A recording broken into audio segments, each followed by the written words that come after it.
গেল ৪১ দিন ধরে এভাবেই পেটের অসহনীয় যন্ত্রণা বয়ে বেড়াচ্ছেন গৃহবধূ হাবিবা জান্নাত। তিনি জানান ৮ মার্চ নগরীর বন্ধন জেনারেল হাসপাতালে তার অপারেশনের জন্য অস্ত্রোপচার করেন চিকিৎসক রাজিয়া বেগম মুক্তা। অপারেশনের পর থেকেই তীব্র পেট ব্যথা ও জটিলতায় ভুগছেন। সিজার করার পরে আমি ১৫-২০ দিন থেকে বুঝতে পারি যে ওই জায়গায় সমস্যা।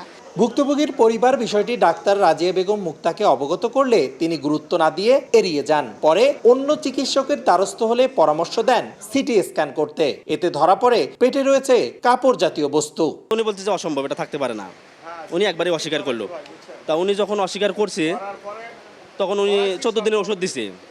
তা আমরা আছি ওখানে 5 দিনের ওষুধ খাওয়ার পরেই রোগীর অবস্থা আরও খারাপ। এটা ডক্টর তার হচ্ছে মানে প্রবেশন দিক থেকে এটা মানে খুবই দুঃখজনক। আমার মেয়ের দুটো ছোট ছোট বাচ্চা আছে, তাদের কি হবে যদি ভবিষ্যৎ কিছু ঘটে, এজন্য আমি তার সুষ্ঠু বিচার চাই।